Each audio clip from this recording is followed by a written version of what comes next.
a few weeks, okay?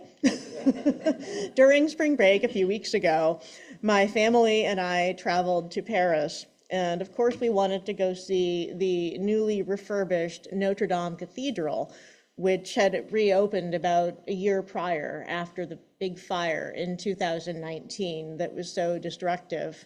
And we were eager to see it. I remembered going to Notre Dame about a couple of decades ago for my honeymoon, and back then it felt dark inside. I went back and looked at my photos, and I don't think it was just an early digital camera that was making it look dark inside. I think it was a little bit old and dirty. They hadn't cleaned the walls recently. And there were the great rose windows, kind of like your lovely image back in the corner of the world religions. And there were the bright windows on the upper levels. But the collected grime of decades and centuries on the stonework had made the interior of the space feel kind of dark.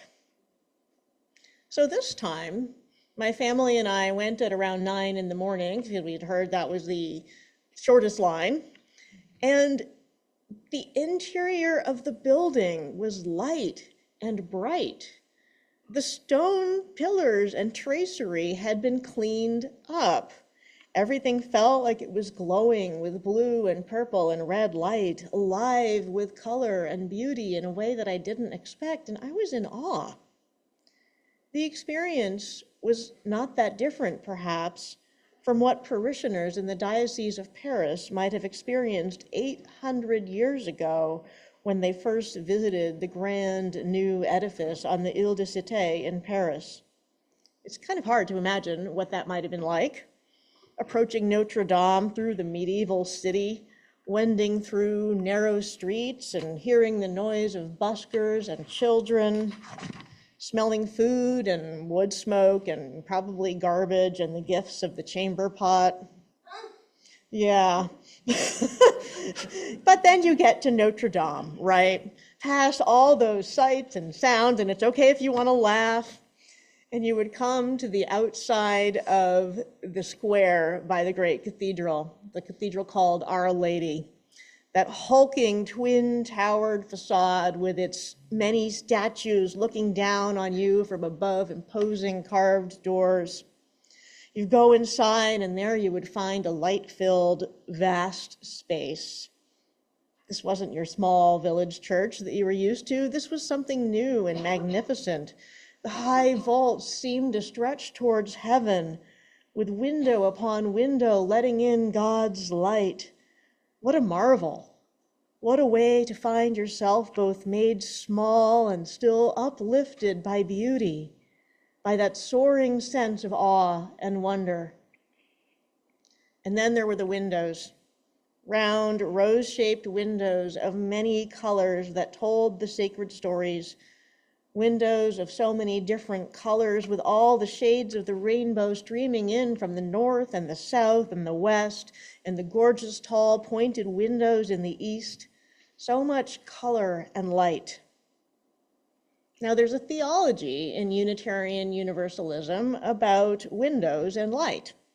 Maybe you've read about it in the book Our Chosen Faith by John Burens and Forest Church, or learned about it in a religious education curriculum. And you heard a little bit about it in that the hymn that I chose for the reading. This theology embraces the metaphor of one light streaming through many windows. And in some interpretations, Unitarianism is that light. The unity of God or the divine source is the one light. But then you have all the colors in the windows, and you can look and see some of the windows back there in the back of the sanctuary here. And through those windows, that light streams and it gets transformed.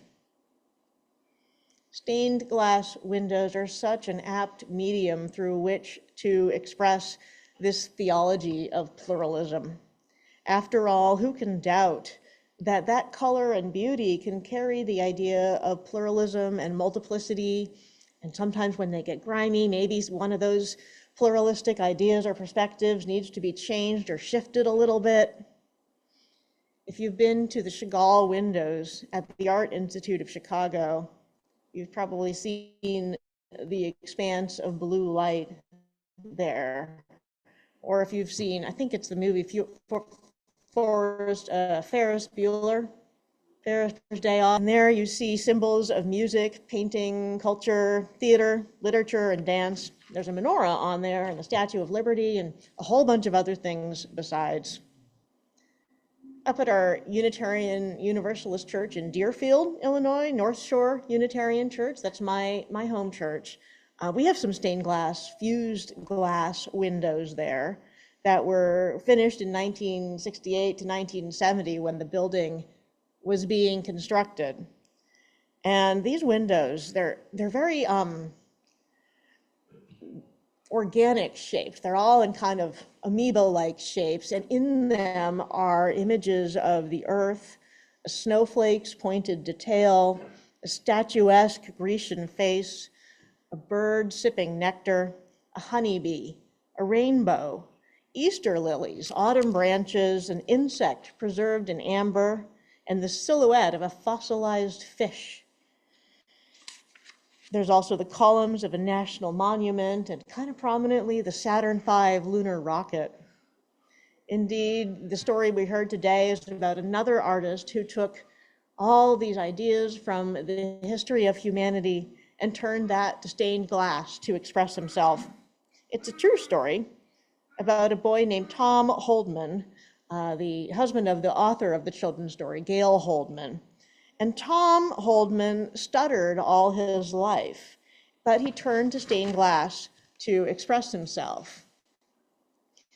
The pictures that we looked at in the children's story are at Utah Valley University in Orem, Utah, where the Roots of Knowledge installation is located. It's 200 feet long. We heard earlier that I think it has 60,000 pieces, but I've also heard 43,000 pieces. It's 10 feet tall. It's a stained glass display along the first floor of the library. So as you walk through the university library, you're being exposed to all these ideas from human history and art and religion and culture. It's very impressive. I've not actually seen it in person, but hopefully the images that were sent around earlier give a sense of just how impressive this installation must be in person if you picture it at its actual scale. 10 feet tall, 200 feet long. It took 12 years, $4.5 million to complete, 350 student artists, 26 faculty members, and 40 other artists to put together.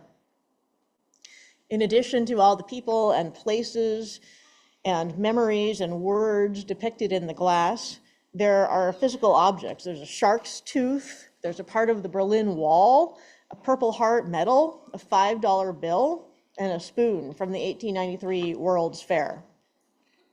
It's astounding how much this one work of art encompasses.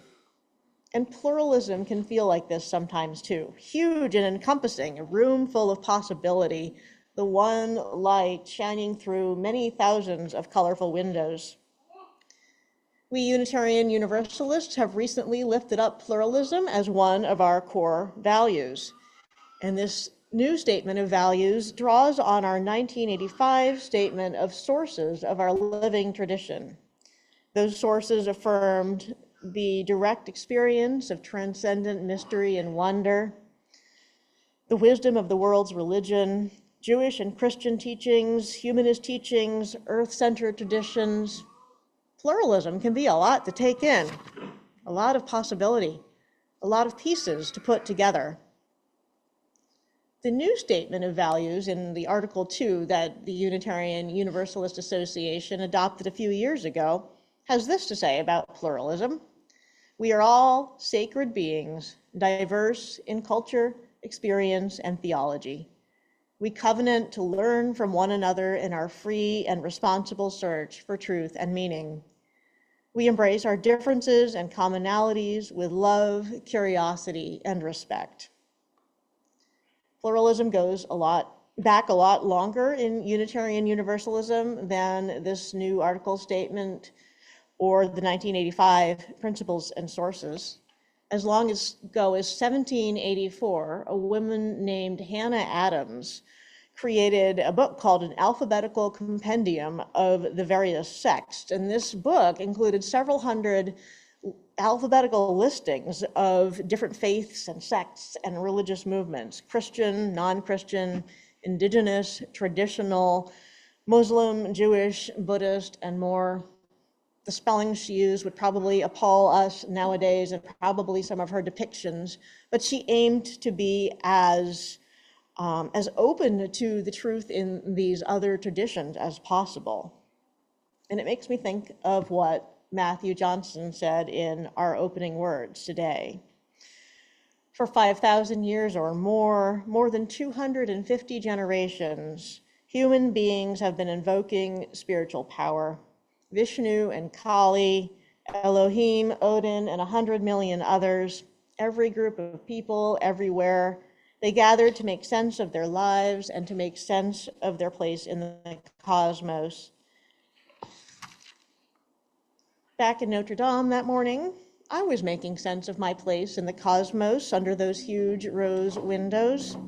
Light from those windows was landing on the massive pillars.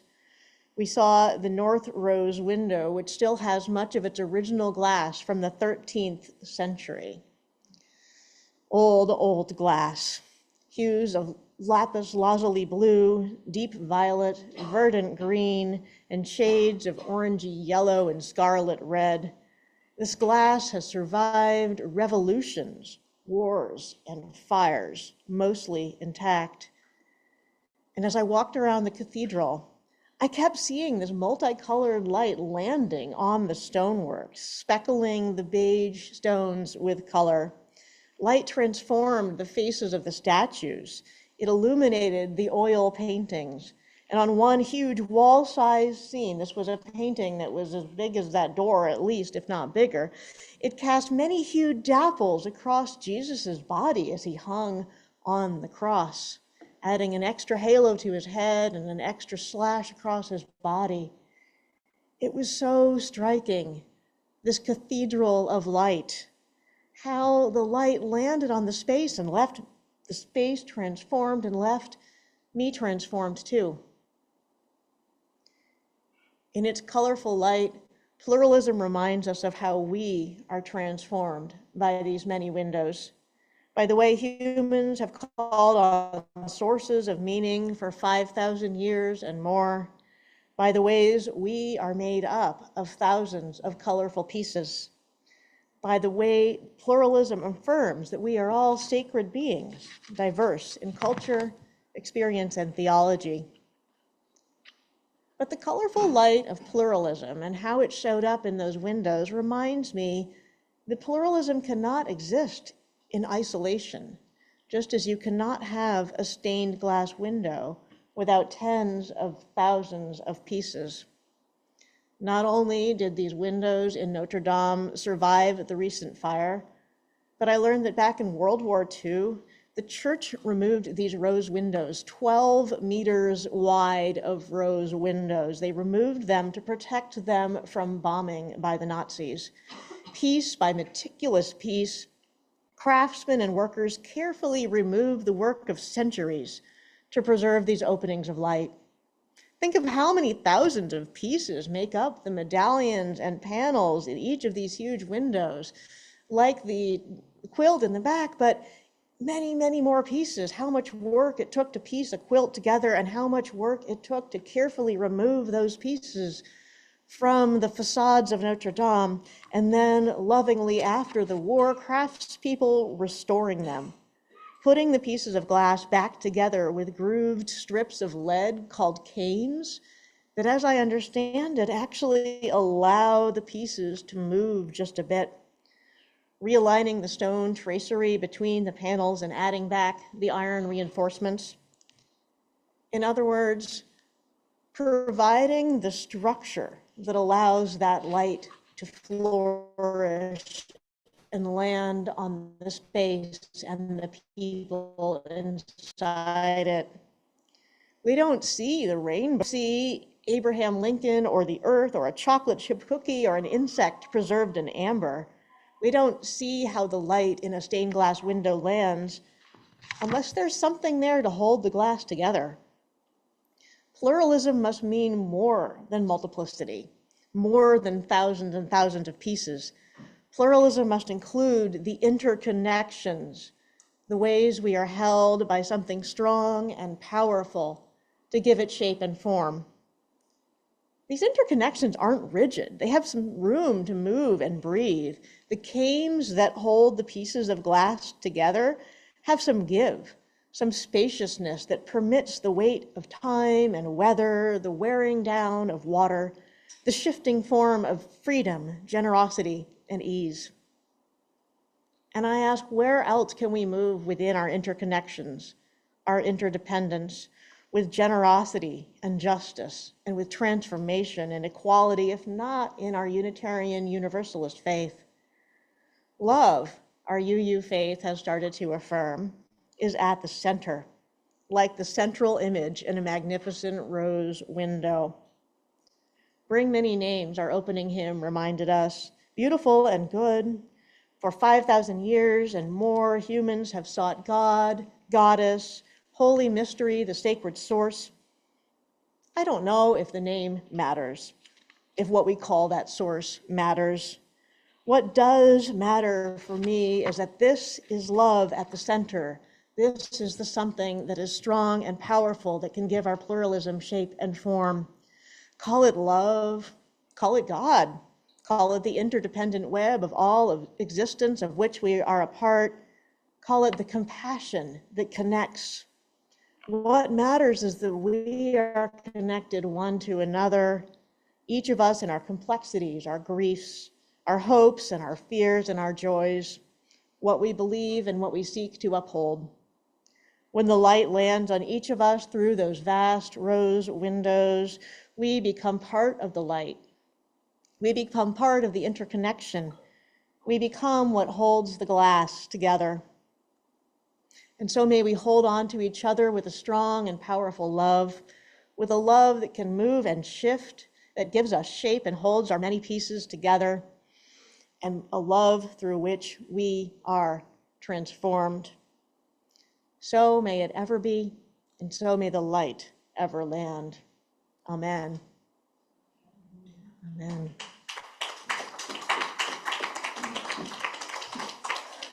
And now we'll join in